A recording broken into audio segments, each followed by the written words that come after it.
Hello दोस्तों, मैं जयकांत सैनी स्वागत करता हूं आपके अपने चैनल बात IQ में। हम डिस्कस कर रहे हैं राजस्थान पत्रिका न्यूज़पेपर जयपुर एडिशन 3 और 4 जुलाई।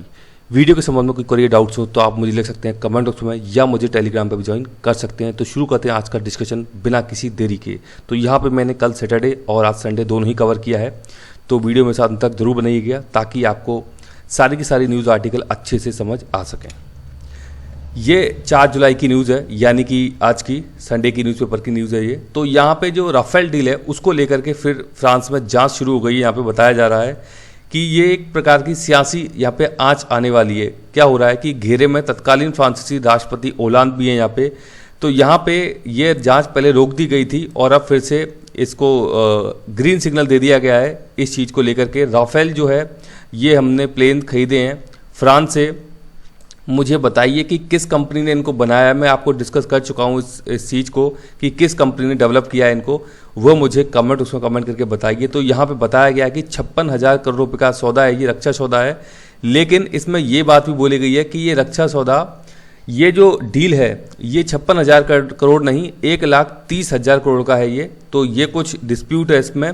36 राफेल भारत के द्वारा खरीदे गए हैं, जिसमें 30 लड़ाकू और 6 ट्रेनिंग एयरक्राफ्ट हैं। 14 राफेल भारत को अब तक मिल चुके हैं। तो ये कुछ बातें हैं राफेल को लेकर के। बहुत ही बेहतरीन जहाज है राफेल। तो ये फाइटर प्लेन है, तो इसके बारे में ये न्यूज़ है। तो 2016 में भारत और फ्रांसीसी सरकार ने राफेल जो विमान सौदा है इसको लेकर के डील साइन की थी। 2016 में बीजेपी गवर्नमेंट की सरकार थी, तो इसीलिए अब ये कांग्रेस हमलावर हो गई है। ये सारी की सारी चीज़ें चल रही हैं। तो कमेंट बॉक्स में ज़रूर बताइए कि राफेल विमान को बनाने वाली कंपनी का नाम क्या है। यहाँ बात की जा रही है, कल तीरथ सिंह जी ने रिजाइन दिया था सीएम पद से, उत्तराखंड की बात चल रही है। और आज यानी कि दूसरे ही दिन शपथ भी उनकी हो गई है नए सीएम की। इनका नाम है पुष्कर सिंह धामी। अगेन धामी आपको याद रखना है, धाम तीरथ धाम जो होते हैं, तो आपको उत्तराखंड पता है कि तीरथ धाम तो है ही उसके अंदर। तीरथ सिंह जी पहले तीरथ से आप याद रखिएगा, और अब नए आ गए धामी। तो पुष्कर सिंह धामी हैं जो कि नए सीएम नियुक्त हो गए हैं। कमेंट बॉक्स में जल्दी से बताइए राज्यपाल का नाम क्या है उत्तराखंड में। कल ही मैंने आपको बताया है, ये सारी चीज़ें इंपॉर्टेंट हो जाती हैं। ये बताया जा रहा है कि मैक्सिको की खाड़ी जो है, मैक्सिको गल्फ ऑफ मैक्सिको है, वहाँ पे आग लग गई है। ये कहाँ की बात की जा रही है? ऑयल रिग की बात की जाती है। इस प्रकार की होती है ऑयल रिग जो कि तेल निकालने का काम करती है। जो नीचे यहाँ पे जो एरियाज होते हैं, चट्टानें होती हैं इसके नीचे, ये समुद्री एरिया है, इसके नीचे चट्टानें होती है, वहाँ से तेल निकालने का काम किया जाता है। इसको बोलते हैं ऑयल रिग्स। तो बताया जा रहा है कि मैक्सिको की खाड़ी में भीषण आग लग गई है इस ऑयल रिग में। घटना स्थल के पास एक ऑयल रिग है जहाँ से तेल निकाला जाता है। पानी के नीचे मौजूद पाइपलाइन में लीकेज हो गया। तो पानी के नीचे जो नीचे वाला हिस्सा है वहाँ पे पाइपलाइन में लीकेज के कारण ये ऐसा दृश्य दिखाई दे रहा है आपको जलता हुआ। तो इस दृश्य को नाम दिया गया आई ऑफ फायर। तो नाम याद रखिएगा, ये आपसे पूछा जा सकता है कि आई ऑफ फायर किसे कहा गया है। तो ये ऑयल रिग के अंदर मैक्सिको, गल्फ ऑफ मैक्सिको के अंदर जो अभी आग लगी है उसको लेकर के ये चर्चा अभी बनी हुई है। आई ऑफ फायर याद रखिएगा। ये आप देख सकते हैं मैप है, ये मैक्सिको देश है ये, और यहाँ पे है गल्फ ऑफ मैक्सिको या मैक्सिको की खाड़ी जिसे बोला जाता है। यहीं पर है वो ऑयल रिग जिसके अंदर ये भीषण अभी हादसा हुआ है। आई ऑफ फायर इसे नाम दिया गया है। ये आप देख सकते हैं नॉर्थ अटलांटिक ओशन है यहाँ पे, ये नॉर्थ पैसिफिक ओशन है, फिर यहाँ पे साउथ पैसिफिक, साउथ अटलांटिक, इस प्रकार से हैं। ऊपर नॉर्थ अमेरिका है, ये नॉर्थ अमेरिका की हिस्सा है मैक्सिको। फिर साउथ अमेरिका है ये सेंट्रल पार्ट है इसका, जो नॉर्दर्न और सदर्न जो अमेरिकन कॉन्टिनेंट है वहाँ पे ये सेंट्रल इनका पार्ट है, ये जो हिस्सा है पूरा का पूरा। तो इसके बारे में आपको आइडिया होना चाहिए। ये बात की जा रही है निशंक पोखरियाल साहब शिक्षा मंत्री हैं, इनके द्वारा, इनको अभी कोरोना हो गया था, तो ये एक्चुअली कई सारी किताबें भी लिखते हैं ये, यानी कि लेखक भी हैं। तो इनके द्वारा यहाँ पे कविता लिखी गई जिसका शीर्षक इन्होंने दिया है एक जंग लड़ते हुए। ये शीर्षक है और कविता है, हार कहाँ मानी है मैंने, रार कहाँ ठानी है मैंने, मैं तो अपने पथ संघर्षों का पालन करता आया हूँ, क्यों आए हो तुम कोरोना मुझ तक, तुमको बेरंग ही जाना है। तो ये इस प्रकार की इनके द्वारा कविता यहाँ पे लिखी गई है। शीर्षक इसका दिया है इन्होंने एक जंग लड़ते हुए। तो ये इंपॉर्टेंट हो जाती हैं इस प्रकार की चीज़ें, क्योंकि महत्वपूर्ण पर्सनैलिटी हैं भारत की, केंद्रीय शिक्षा मंत्री हैं रमेश पोखरियाल साहब। तो इनके द्वारा ये इस प्रकार की ये कविता लिखी गई है। बात की जा रही है जीनोम सीक्वेंसिंग की। ये जो कोरोना वायरस है, जो अपना बार बार जो वर्जन है अपना चेंज करता है, म्यूटेशन करता है, तो उसको पकड़ने के लिए ये जो तकनीक है बेहद ही इम्पॉर्टेंट है, बेहद ही हेल्पफुल तकनीक है। मुझे बताइए राजस्थान के अंदर इसे अभी कहाँ पे स्टार्ट किया गया है? मैंने ये न्यूज़ कवर की है जीनोम सीक्वेंसिंग वाली, तो बताइए राजस्थान के अंदर कहाँ पे इसे भी स्टार्ट किया गया है जीनोम सीक्वेंसिंग को। बताया जा रहा है कोरोना वायरस जो म्यूटेशन करता है, म्यूटेशन का मतलब है कि अपना रूप बदलता है, वर्जन जो चेंज करता है, जैसे कि डेल्टा प्लस वर्जन अभी निकल के आया है, राजस्थान में भी कुछ केसेस इसके स्टार्ट हो गए मिलना, जो कि उससे भी जो डेल्टा वर्जन था उससे भी एक लेवल ऊपर है।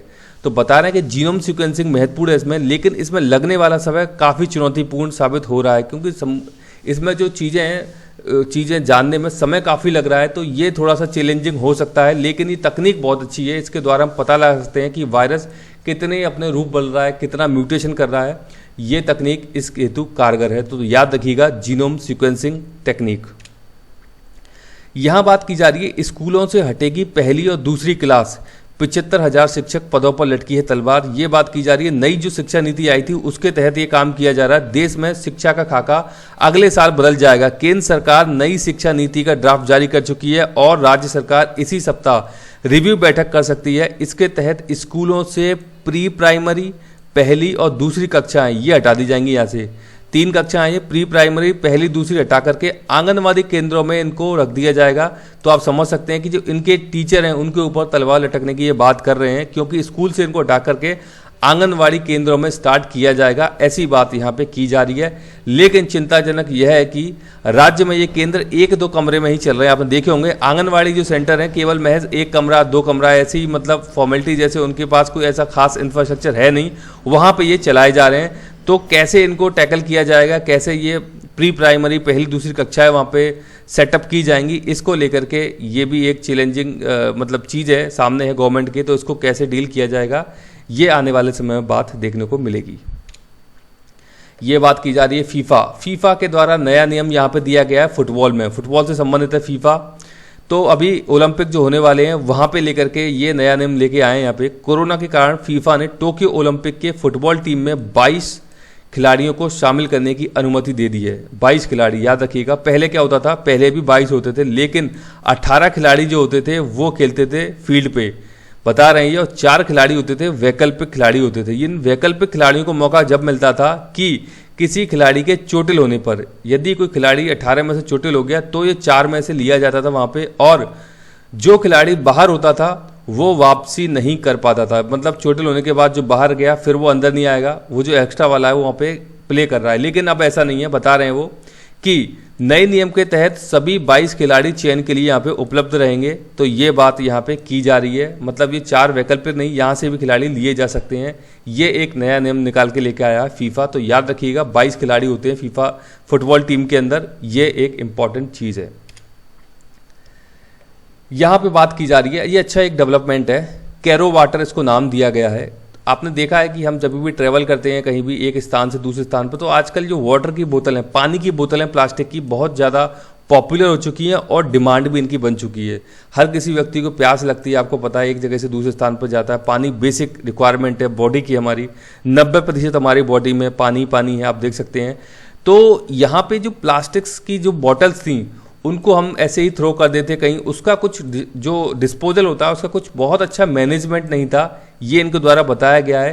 मान लीजिए 100 यदि बोतल ऐसी फेंकी गई हैं प्लास्टिक की, तो उनमें से केवल 10 ही बोतल का डिस्पोज ऑफ हम कर पाते थे अच्छे से। ये 90% बस ऐसे ही पड़ी रहती थी, जो कि पर्यावरण को कहीं ना कहीं नुकसान पहुंचाती थी।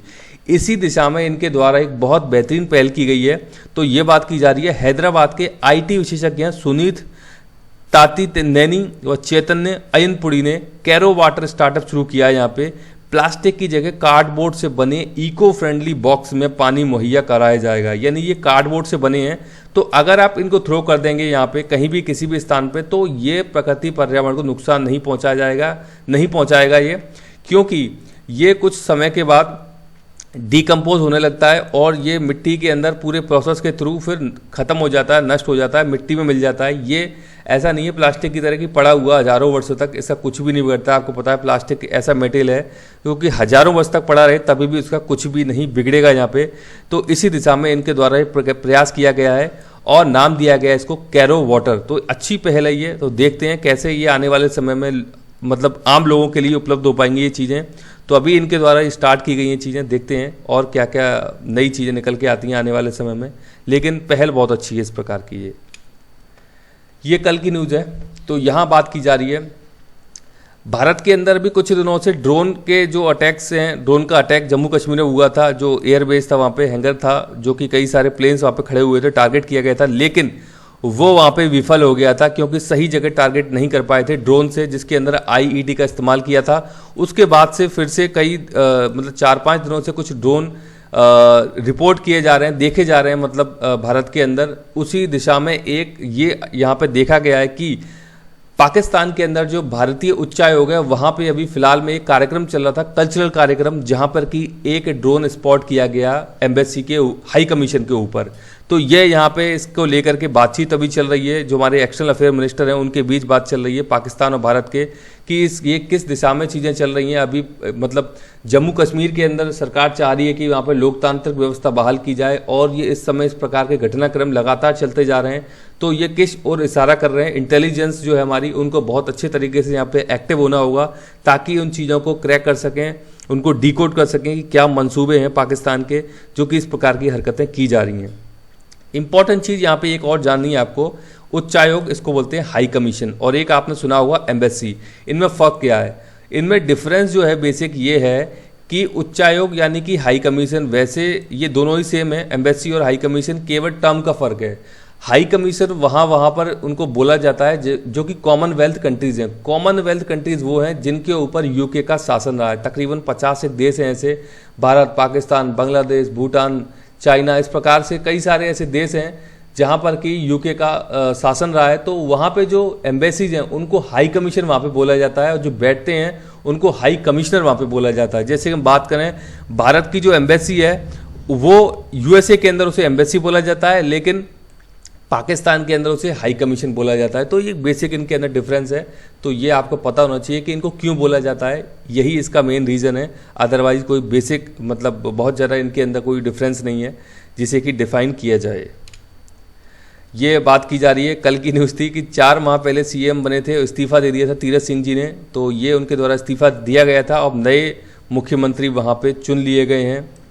तो मैंने आपको कल ही ये नाम बताया था, बेबी रानी मौर्य, और आज की वीडियो में मैंने आपसे प्रश्न भी पूछ लिया है, मैं भूल गया यहाँ पे। चलिए कोई बात नहीं, आपको आंसर भी मिल गया इसमें। तो इम्पॉर्टेंट है, नाम याद रखिएगा। उत्तराखंड के जो राज्यपाल हैं बेबी रानी मौर्य, ये इम्पॉर्टेंट हो जाते हैं। ये बात की जा रही है कमाई के मामले में रोनाल्डो अव्वल यहाँ पे बताया जा रहा है, नंबर 1 पे। किसकी बात की जा रही है? इंस्टाग्राम। इंस्टाग्राम एक सोशल ऐप है जहाँ पर कि आपको पता है, आप भी शायद इस्तेमाल करते होंगे। तो उसके बारे में बात की जा रही है। रोनाल्डो वहाँ पे नंबर 1 है। कैसे? यहाँ पे कई सारी आप जो पोस्ट देखते हैं तो वहाँ पे कुछ स्पॉन्सर्ड पोस्ट आती हैं, मतलब जैसे कि कोई कंपनी है, मान लो कोका कोला कंपनी है, तो वो यहाँ पे अपना ऐड डालेगी। यदि उस ऐड को, मान लीजिए कि रोनाल्डो साहब करते हैं उस ऐड को, तो ये उस ऐड में आएंगे और उस एक पोस्ट का, उस एक ऐड का पता है कितना रुपए लेते हैं? 11.9 करोड़ रुपए, यानी तकरीबन 12 करोड़ उस एक पोस्ट का इनको मिलता है। तो इतनी अच्छी ब्रांड वैल्यू है इनकी। इसके बाद सेकंड यहाँ पे बता रहे हैं कि जो विराट कोहली है हमारे भारत के, ये यहाँ पे बताए जा रहे हैं कोहली 19वें स्थान पर हैं। ये जो एक लिस्ट इनके द्वारा निकाली गई है, तो कोहली साहब 5.09 करोड़ लेते हैं। इसी प्रकार की जो पोस्ट इंस्टाग्राम पे आती है एक पोस्ट का। और ऐसे ही प्रियंका चोपड़ा की बात भी यहाँ पे की जा रही है। 3.01 करोड़ की कमाई है प्रियंका चोपड़ा की एक पोस्ट इंस्टाग्राम पे डालने से। आप देख सकते हैं कितनी अच्छी ब्रांड वैल्यू है इन स्टार्स की, कि एक पोस्ट से ही केवल इतना पैसा ये लोग कमा सकते हैं। तो ये जस्ट एक बेसिक आइडिया के लिए मैंने आपके साथ यहाँ पे शेयर किया है।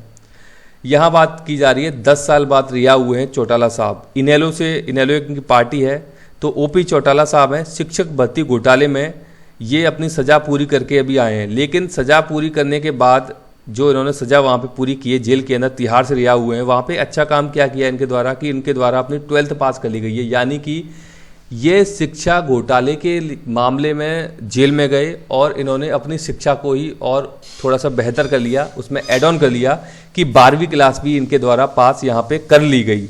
तो मैं आपको बता दूं, ये जो हमारी जुडिशरी है, ये किसी को यदि जेल भेजती है तो इसका मतलब ये नहीं है कि उसको प्रताड़ित करना है, किसी ने कोई अपराध कर दिया है। ये होती है रिफॉर्मेटिव अप्रोच होती है। याद रखिएगा, जो जुडिशरी हमारी काम करती है वो रिफॉर्मेटरी अप्रोच पे काम करती है, यानी कि सुधारवादी प्रयास की। वो कैदी, ऐसा नहीं कि कैदी मतलब कोई बहुत ज़्यादा कोई उसके साथ गलत व्यवहार करना, दुर्व्यवहार करना है, उसको जेल में डाला जाता है ताकि उसमें सुधार लाया जा सके। तो एक प्रकार से ये मैं बोलूँगा कि सुधार ही इनके अंदर आया है कि इनके द्वारा अपनी एजुकेशन और बेहतर की गई है, यानी कि 12वीं पास कर ली जेल के अंदर रहते हुए।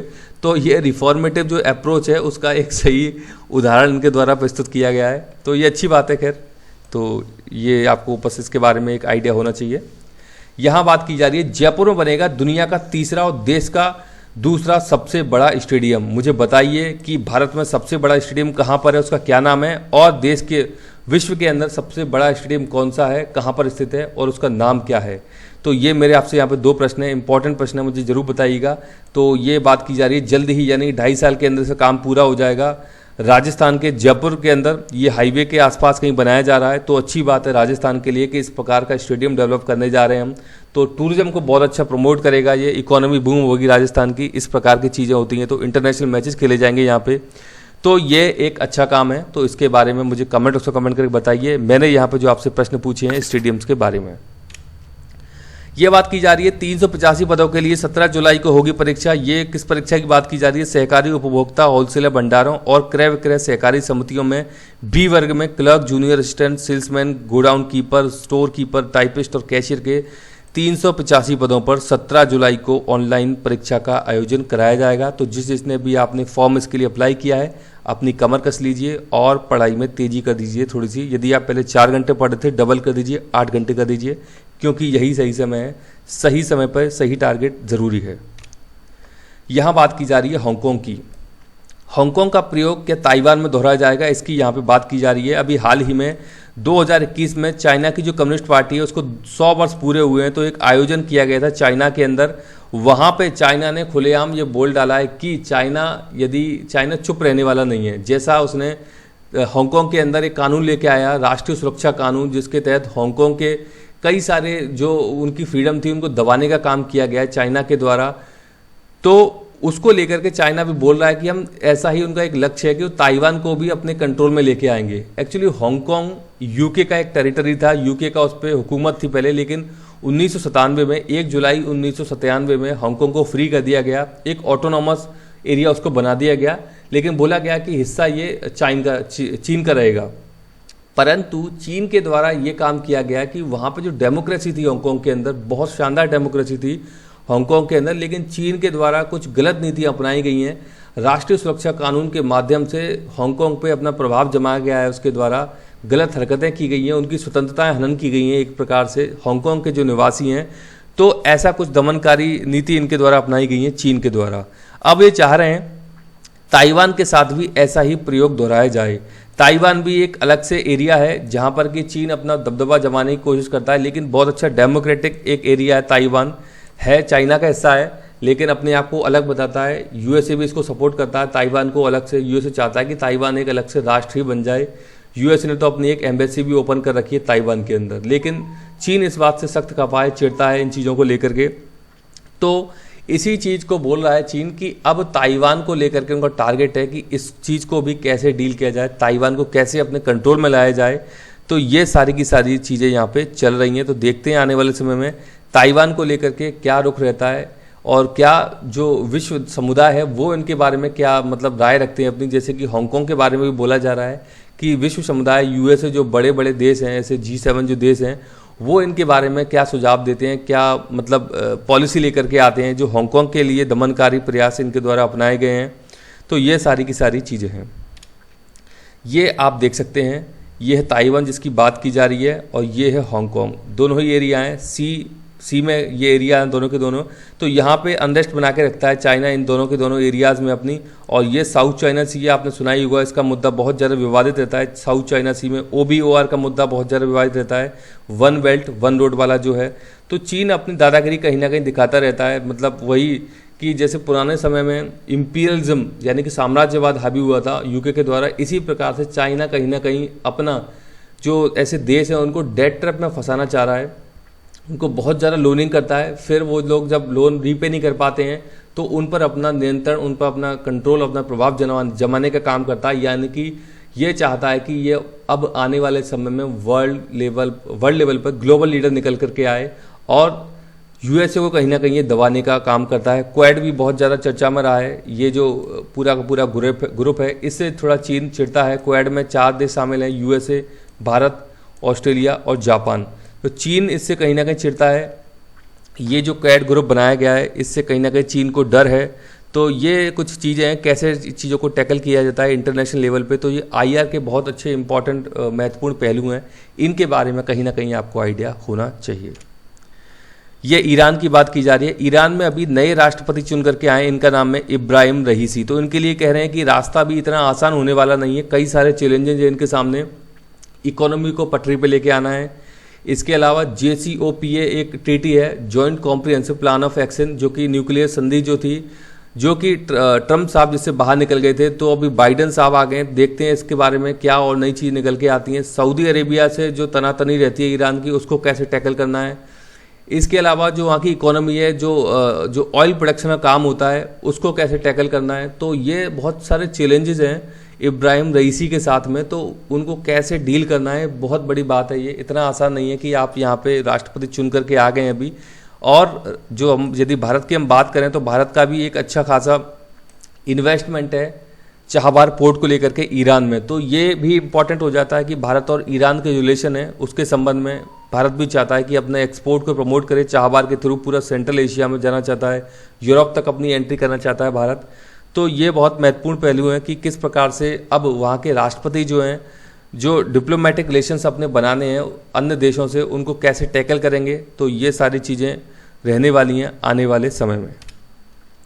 बात की जा रही है यूपीआई की। यूपीआई का फुल फॉर्म आपको पता होना चाहिए। इसका फुल फॉर्म है यूनाइटेड पेमेंट इंटरफेस। इसने एक रिकॉर्ड बनाया है कि जून में 5.47 लाख करोड़ का ट्रांजैक्शन हुआ है यूपीआई से। तो ये बड़ी बात है भारत जैसे देश के अंदर। यूपीआई जैसे कॉन्सेप्ट आपको पता हुआ 8 नवंबर 2016 में स्टार्ट हुए थे, जब विमुद्रीकरण भारत के अंदर किया गया था। भारत चाह रहा था कि हमारी जो ट्रांजैक्शन है, मोस्टली भारत की जो इकोनॉमी है कैश बेसिस थी, बहुत सारे ट्रांजैक्शन है कैश पे ही होते थे। तो इस समय इनके द्वारा प्रयास किया गया क्यों ना इसको कैशलेस इकोनॉमी बनाया जाए। तो वहाँ पे इस प्रकार के पेटीएम और कई सारे इतने सारे ऐप आए ताकि आप ट्रांजैक्शंस ऑनलाइन कर सकें, अपना पेमेंट कर सकें, मतलब ठेली वाले को पेमेंट कर सकें। लेकिन आने वाले समय में देखा गया कि धीरे धीरे वो कम होता गया, फिर से मार्केट में करेंसी आ गई, कैश में चीज़ें होने लग गई। क्योंकि भारत जो मार्केट है, भारत का पूरा भारत के जो लोग हैं वहाँ पे बहुत ज़्यादा ऑर्गेनाइज नहीं है वहाँ की इकोनॉमी। आपको पता है कि लोग डेली यूजर्स की चीज़ें हैं, तो वहाँ पे कैसे इतना अच्छा मतलब वो ट्रांजैक्शन कर सकते हैं, इतने अच्छे एजुकेटेड भी नहीं है वो। तो ये सारी चीज़ें इतनी ज़्यादा संभव भी नहीं है, लेकिन प्रयास अच्छा है भारत के अंदर। तो यहाँ पे ये अब इसका रिजल्ट दिख रहा है कोविड-19 के समय पे कि जून में 5.47 लाख करोड़ का लेन देन हुआ है। कोविड-19 से बचते हुए लोगों ने ट्रांजैक्शन किए हैं ऑनलाइन। तो ये एक अच्छी बात है भारत के लिए। यहाँ बात की जा रही है ओपेक देशों की। तो ओपेक देशों ने उत्पादन वृद्धि पर अभी फैसला टाल दिया है। इसको रिक्वेस्ट किया जा रहा था ओपेक कंट्रीज को कि आप अपना प्रोडक्शन बढ़ाइए ताकि जो ऑयल के रेट्स हैं वो थोड़े नीचे आ सकें। तो ये बात की जा रही है। ओपेक का फुल फॉर्म पता होना चाहिए, the organisation of the petroleum exporting countries. इसमें तकरीबन 15 एक कंट्रीज हैं इसके अंदर। तो ये इंपॉर्टेंट कंट्रीज हैं जो कि ऑयल प्रोडक्शन का काम करती हैं। ऐसी बात नहीं है कि यही कंट्रीज हैं जो कि मात्र ऑयल प्रोडक्शन का काम करती हैं, लेकिन ये मेजर कंट्रीज का ग्रुप है, इसलिए इनको ओपेक का नाम दिया जाता है। ऑस्ट्रिया के वियना में इसका हेडक्वार्टर है, ये भी आपको पता होना चाहिए। इंपॉर्टेंट ऑर्गेनाइजेशन है ये ऑयल को लेकर के। बात की जा रही है गंगा की। तो गंगा के मैदानी क्षेत्रों में ब्लैक कार्बन से जिंदगी को खतरा यहाँ पे बताया जा रहा है। बात की जा रही है ब्लैक कार्बन की। ये गाड़ी घोड़ों से ये निकलता है ब्लैक कार्बन, देख सकते हैं ये इनके हाथ पर है ब्लैक कार्बन पार्टिकल जैसे ये यहाँ पे हैं ब्लैक कार्बन ये। तो बात की जा रही है ब्लैक कार्बन की। Black carbon is a solid particle. ये सॉलिड पार्टिकल भी हो सकते हैं या फिर एरोसोल। एरोसोल क्या होता है, आपने कभी डीओ यूज किया होगा, डीओ में से जो निकलती हैं आपको पता है कुछ कुछ हल्की छोटी बूंदें सी निकलती हैं उसमें, तो उसको बोलते हैं एरोसोल। तो ये आपको पता होना चाहिए। सॉलिड पार्टिकल के रूप में भी होता है और एरोसोल के रूप में भी होता है black carbon. That contributes to warming of the atmosphere, जो कि पर्यावरण को गर्म करने में मदद करता है, मतलब कि नुकसान करता है हमारे यदि हम एंगल से देखें अपने पर्यावरण को नुकसान पहुंचाता है, उसको हीट करता है, गर्म करता है। ये देख सकते हैं ये सॉलिड पार्टिकल्स के लगे हुए हैं ब्लैक कार्बन के। ब्लैक कार्बन कॉमनली इसको जाना जाता है सूट के नाम से। किसके नाम से जाना जाता है? सूट के नाम से। Suit is a form of particulate air pollutant. Particulate air pollutant इन्हीं की बात ये की जा रही है। प्रोड्यूस्ड फ्रॉम इनकम्प्लीट कॉम्बशन, मतलब जो पूरे तरीके से जो जलती नहीं है चीज़ें उसको बोला जाता है इनकम्प्लीट कम्बशन। कम्बशन मतलब जलना, तो वहाँ पे जो पूरे तरीके से नहीं जल पाते हैं तो उससे ये चीज़ें बन जाती हैं, जैसे सूट यहाँ पे बोला जाता है, ब्लैक कार्बन बोला जाता है। India and China are the largest emitters of black carbon in the world. ये बताया गया है कि जो ब्लैक कार्बन निकालने वाले जो देश हैं सबसे ज़्यादा, मतलब जो यहाँ पे रिलीज होता है, मतलब निकलता है वाहनों से और भी कई सारी जगहों से निकलता है, तो उन देशों में भारत और चाइना जो हैं वो सबसे टॉप पर है वहाँ पे, मतलब सबसे ज़्यादा एमिटर हैं दुनिया के अंदर। यहाँ बात की जा रही है Indo Gangetic plains will become the largest contributor of black carbon. ये बात की जा रही है गंगा के मैदानी क्षेत्रों की, जो कि लार्जेस्ट कंट्रीब्यूटर हैं ब्लैक कार्बन के, जहाँ पर कि ब्लैक कार्बन निकलता है। तो ये स्टडी यहाँ पे की गई है with about 20% from biofuels, 40% from fossil fuels and 40% from biomass. तो यहाँ से निकलता है ये ब्लैक कार्बन, जो कि बहुत ही घातक है, ज़िंदगी के लिए खतरनाक हो सकता है। ये इस प्रकार की स्टडी यहाँ पे की गई है। तो ये एक न्यूज़ आर्टिकल है जो कि मुझे इंपॉर्टेंट लगा, इसके बारे में आपको आइडिया होना चाहिए। पूछा जा सकता है कि ब्लैक कार्बन क्या होता है, किन किन फॉर्म में होता है ये, तो ये इंपॉर्टेंट है। तो मुझे आशा है कि वीडियो आपको अच्छा लगा होगा। यदि वीडियो अच्छा लगा है तो जल्द से लाइक करें, शेयर करें, सब्सक्राइब करें, ताकि और भी लोग वीडियो का फ़ायदा उठा सकें।